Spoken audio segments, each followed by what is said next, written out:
Hello, everybody. Spider here, the Fight Card Podcast, coming to you once again from San Antonio, Texas. I'm on location once again inside the House of Jiu-Jitsu, being joined by my guest, Chris Kuntshik. Chris, how are you, bro? Good, man. I'm glad to be here. Man, I know I dragged you out of bed, bro. It is August 15th, Sunday morning. Man, well, how was your week, man? Let me ask you that.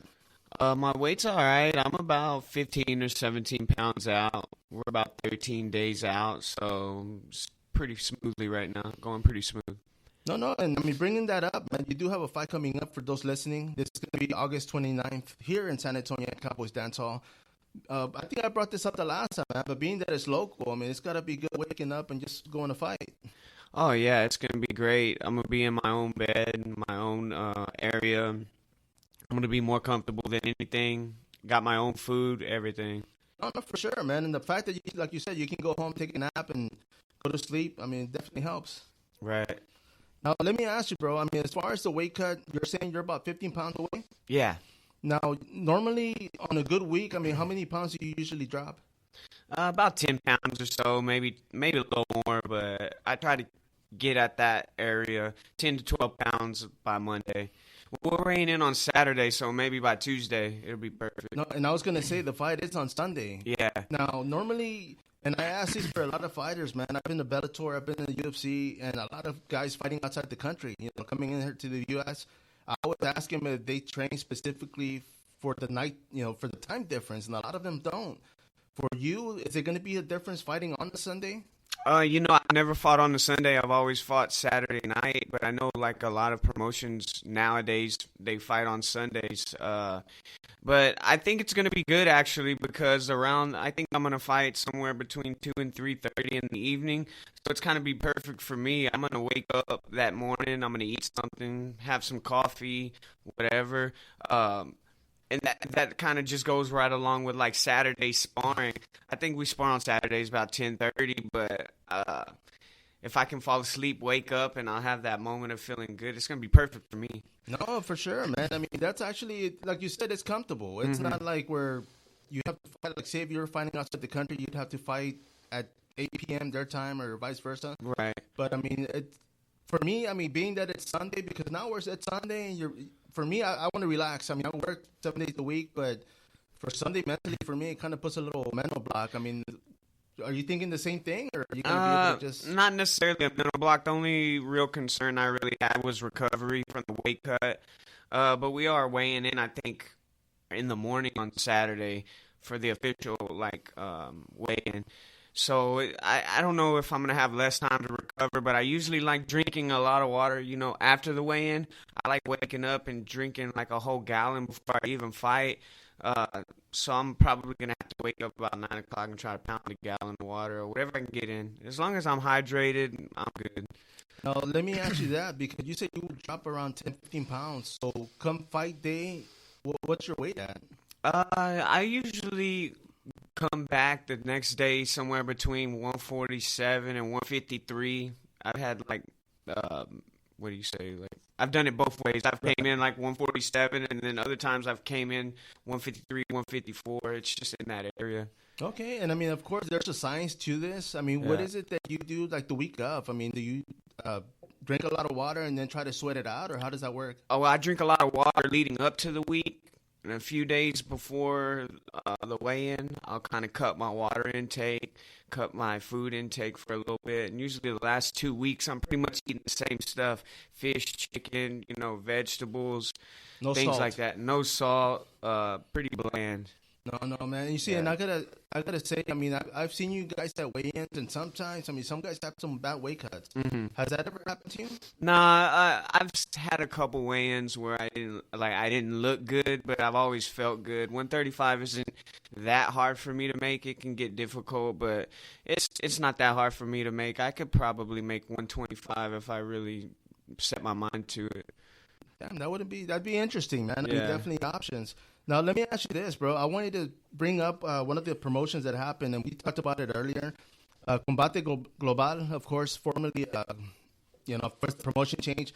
But they had a women's tournament. This was for an 8-women tournament yesterday. And you have brought up a name, man, a local here. She didn't get the call, but are you a fan of women fighting, female? Yeah, I like women fighting. It's not something I'm against or anything. I don't think the talent pool back in the day, like a few years ago, was as deep as it is now, and there's still like a big gap in top 2 or 3 versus 10 to 5. You know what I mean? It's a huge gap. There's a couple girls in a couple weight classes that are just like demolishing everyone, and it's not even close. No, for sure. I mean, I know, like you said, I mean, there's a lot that are fighting, and of course, a lot of them try to fight at lower weight classes. Yeah. But I mean, for those that are, I guess, aren't new to it, like for myself, maybe even you, man. I mean, back from Hook and Shoot, you used to have women tournaments, and a lot of them were normally big girls, just trying to muscle in, and now you have actual, judo Olympians, you have wrestlers, you have like top athletes actually doing this. Now yourself, man. I mean, what was your foundation? What did you start with? As far as martial arts, when I was younger, I did Taekwondo for a few years, and then I kind of got out of that. And there was like a little kickboxing and stuff going on. I'm from Gonzales, Texas. It's a small little hillbilly town back in the day. It's a little bigger these days, but there wasn't much around there. And then when I moved to San Antonio, I got hooked up with a guy, and it was mainly Nogi grappling and some striking. I trained there for a little bit, got my feet wet, but then I went to, when Sergio Carrera Maha came to San Antonio, I was one of his first students. I got my blue belt under him, so I would say like my foundation is probably Brazilian Jiu-Jitsu. No, definitely, man, and that's an interesting story because a lot of people, especially they're not from San Antonio, man. I mean, not even like 10 years ago, we didn't have many gyms. I mean, there were gyms that were teaching either Taekwondo with wrestling, but nobody could really combine it or put it together. But, I mean, Sergio Maha, of course, came down. I mean, we have a lot, Rodrigo Pinero that came down. I mean, we have a lot of Brazilian Jiu-Jitsu gyms right now with actual Brazilian Jiu-Jitsu black belts. But that foundation, I mean, of course, it must have been good, man. I mean, the fact that you earned your blue belt under him, I mean, of course, it opened up more windows for you. Right. Yeah. The only reason I kind of left that gym, it was more geared toward Brazilian Jiu-Jitsu, and Jason Urington, he would come over there and train with us as well, and he had his own gym that he was trying to bring up, but they had a lot of guys that were fighters, and I just kind of made the transition over that way. Yeah. Luckily, in that time, like you said, I got a chance to train with a lot of Brazilian guys.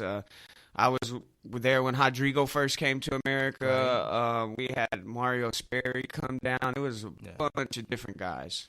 No, definitely. And now the fact that you brought up your change, I mean, for those that are listening, I mean, there is a difference between Ghee and Nogi. Yeah. So, of course, you were looking more into the Nogi MMA aspect? I was looking more into the Nogi. I still do a lot of Ghee jiu-jitsu. I love it. You know what I mean? I'm still one of the people that think that, you know, if you train in the Ghee, it's still gonna make your no-Ghee just that much better. I mean, I know a guy like Rodrigo being one guy, you know, won the no-Ghee World Championships with never even training in no-Ghee. He trained the Ghee the whole time.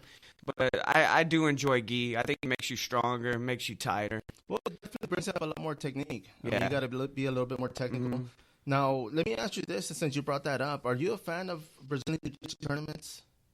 Yeah, I like the tournaments. I think they're cool. You know, that's one way to get recognized as one of the top BJJ players. But as far as like how it goes, like, you know, you pay all this money and sometimes your opponent doesn't show up, and even a lot of times they won't even refund you. You know, they just be like, here's a voucher to the next one, and here's your medal. And I feel like some of the tournaments, they take away from the athletes more than they give back. You know what I mean? Right. I'm not going to be like saying any names or anything, but they all know who they are, you know? No, for sure, man. I mean, I haven't been to one in a long time as far as covering it.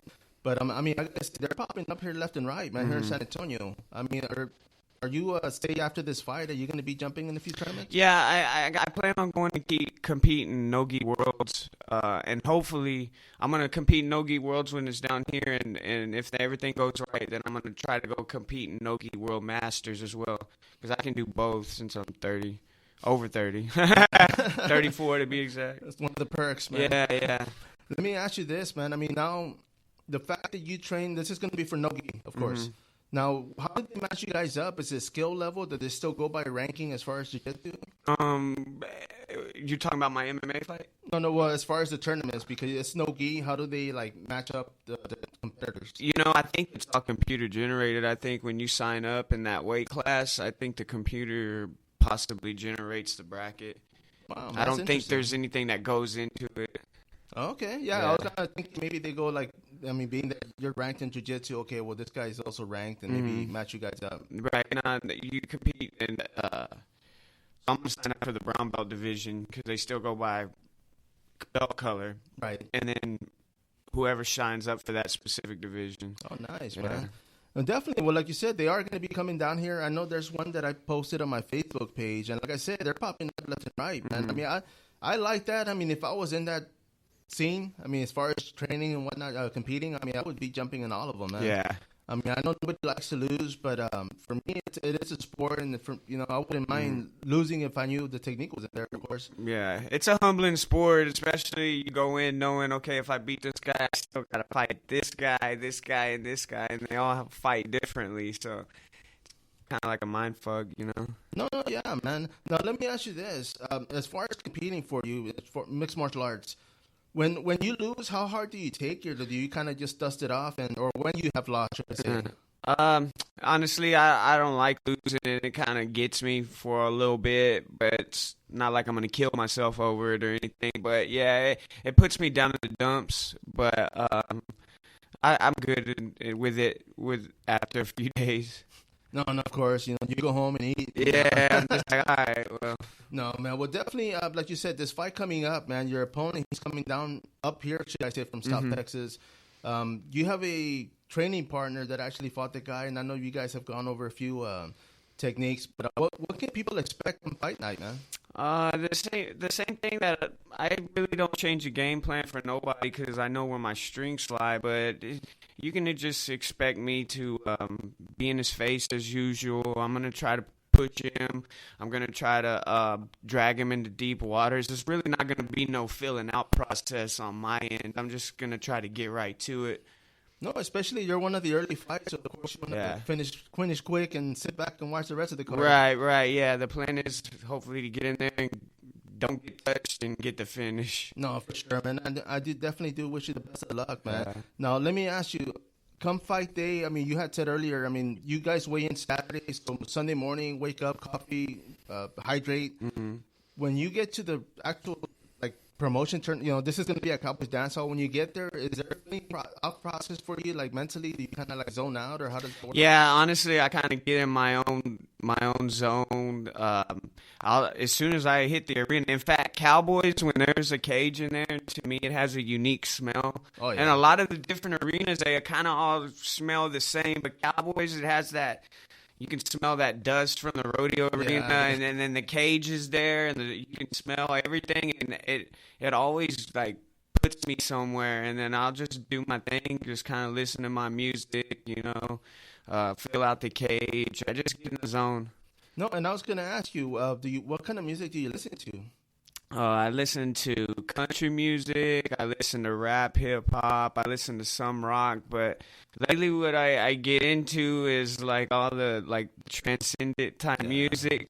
Honestly, last couple of years, that's what I noticed. If I wake up and I get ready to train, I turn that on, it, calms me really well, and so I listen to a lot of that. I wouldn't know what you would categorize it under, but but I mean that's the kind of interesting that you bring that up, because I was going to ask you for this fight. I mean, there's no animosity. I mean, it's two professionals going in and both trying to. Yeah, no, and in fact, me and Steven are kind of similar career paths a little bit.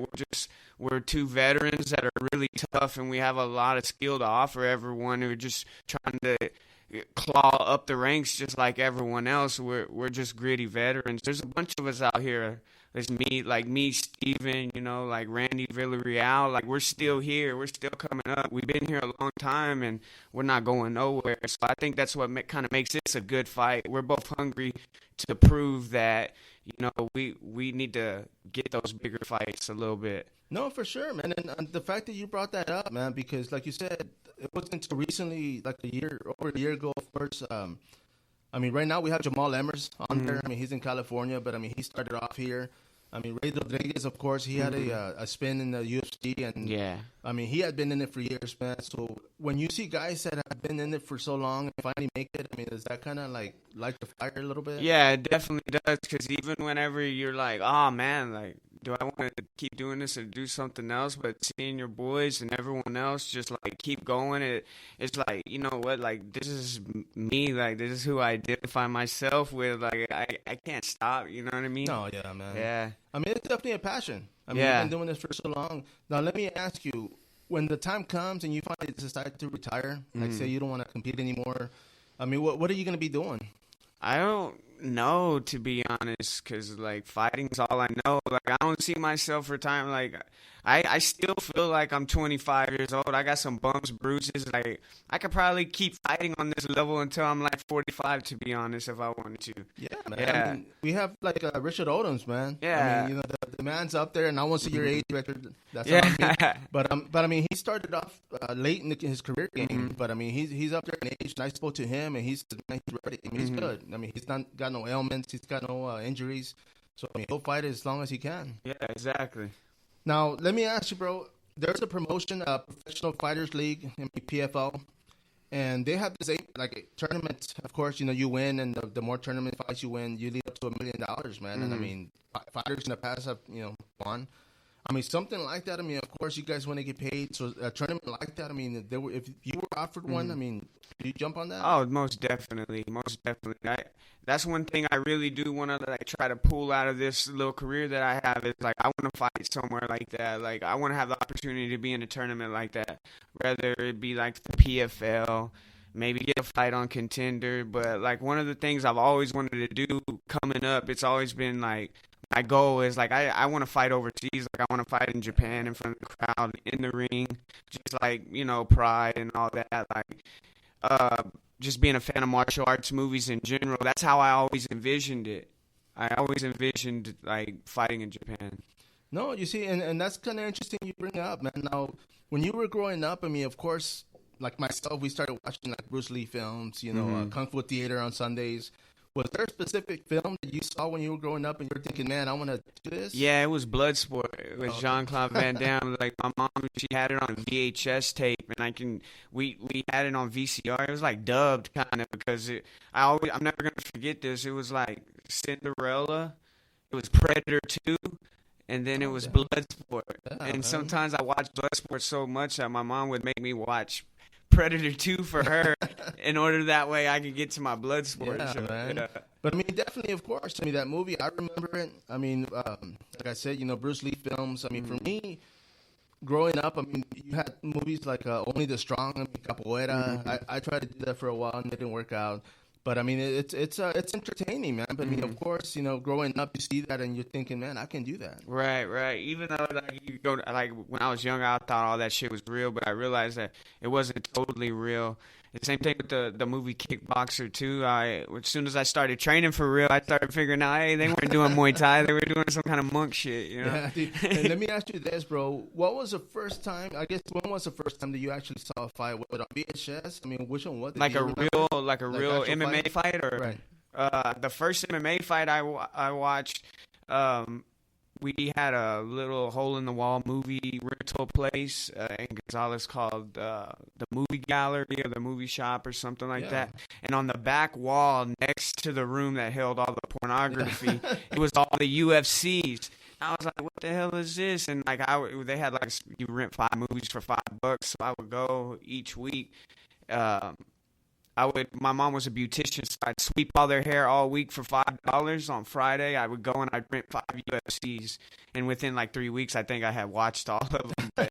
And that's funny you bring that up, man, because I remember, I mean, Blockbuster, of course, had them, but I used to go to Pop and Go Video, and their selection, of course, was the same thing, man. You had to go all the way to the back, and right next to the Playboy and everything else was, and I always felt awkward, man, because I had to walk over there, and I kind of felt like people were like, man, pervert. You know? Yeah.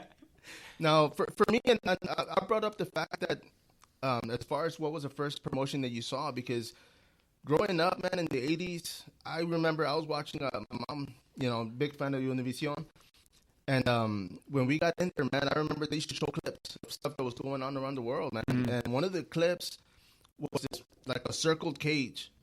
And there was two guys in uniform, karate uniforms, and they just, right when they start showing going at it, man, it cuts off and it goes to the next clip. And this must have been like 85, 86 for me. And I remember seeing that thinking, damn, what the hell was that? And I mean, we didn't have Google back then, no internet. So it's gone. You just like, what the fuck is that? So it kind of like opened my eyes like, man, and it wasn't until like years later that I started watching, cage fights. But for me, it was Extreme Fighting Championship, I believe, with Battle Cage. Extreme Fight, yeah. Yeah, it was like, that was like one of the earlier ones for me before the UFC. That promotion actually had that Russian guy, Vladimir Matyushenko. Yeah, I used to have those DVDs as well. Yeah, you see, and that was like my first, I guess, taste in MMA was those, and then of course the UFCs were out there. But yeah, man. But I mean, of course, being on that note, man. I mean, of course, you want to get paid. Of course, you want to make. I mean, if acting and TVs were an option, man, something like that. Have you ever thought about going that route? Nah, never. I'm kind of a quiet person anyway. I don't think I would do good like doing something like that. You'd be in the back holding the like you want me to hold the camera or something, or like I can get you donuts. Like I wouldn't mind being involved in something like that. It sounds cool. Maybe making of like a martial arts movie or something like that. That would be kind of. Maybe an extra, you know what I mean? Or even, and I bring this up because, I mean, for fighters, I mean, I always like to look out for you guys, man. And there's always opportunity. I mean, I know a couple of guys that have been brought in for a stunt double or for choreography. How do you go about showing a move or something like that? But, I mean, it's something you definitely think about. Yeah, definitely.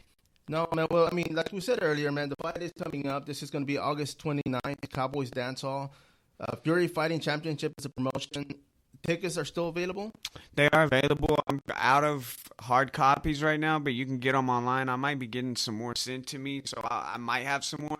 But I've been sending everyone to the website, and it's been pretty quick for them, pretty convenient. It's not a hassle, so... No, yeah, I mean, you don't have to go out of your way to meet up and right, and like I was worried about like sometimes like you send them a link, they're all fuck, I don't want to do that. Yeah, but nah, they were able to get in there, pick the fighter's name and everything. And of course, I mean those listening, man. I mean the tickets are still available online, so definitely still available. We have to turn them in on Monday, the week of, but I'm sure online is going to be good to go until the day of the fight. Oh, for sure, man. Now, let me ask you this, man. I had a couple of questions lined up, random questions. I mean, it's nothing in particular, but just to see how you respond. Now, one of the questions is, what is the dumbest thing you've ever done on the dare? Dumbest thing I've ever done on the dare? Shit, man. When I was like 17, we was at a party, and I think I took my clothes off and started jumping on a trampoline. Yeah. Actually, I don't think I know. Yeah. No video, right? Yeah, no video, because luckily there was no Androids back then, That's what I tell people, man. I'm glad all the stupid stuff that I made before all the social media, man. Yeah. I'd be a meme out there. I have done that before, though. Random. Okay, well, that was the first question, man. Okay. The second one is, what would you rather throw away, love or money? Shit. It's both. It's crazy because sometimes you need both, but I don't know. I'm 34 and I'm single, so I think it'd be better for me just to throw love away, to be honest. You just take a hurt for a few months and then you get over it and the money's still there, so fuck it. No, yeah, man. And I won't disagree and I won't agree, but you definitely, bro. I mean, you're out there, man. Okay, now let me ask you this one. This is gonna be the last one, bro. And it is, what was your favorite toy growing up that you recall? My favorite toy growing up? Jeez. What did I have? I'm not sure, but I did a lot of outside shit. And I think my favorite toy and the most beneficial toy I ever had was a baseball glove and a bat and a ball. Because that's what I did, growing up, my whole childhood until I got into MMA. I kind of wanted to, when I was younger, I kind of wanted to be a baseball player, but when I got into high school, I just kind of like started doing the wrong shit and I kind of quit playing. But then I found MMA a little later on, but I think baseball was real beneficial to my life. No, for sure, man. And I'll say this, man, because even now, like I deliver furniture for a living, and I'm out there by Stone Oaks, I'm out there by Alamo Parkway, and I see this beautiful scenery, man. I see trees, I see rocks, and I'm thinking, man, if I was a kid growing up, I'd be out there playing, man. I mean, it's a shame. You know, social media ruined us all. Yeah, exactly.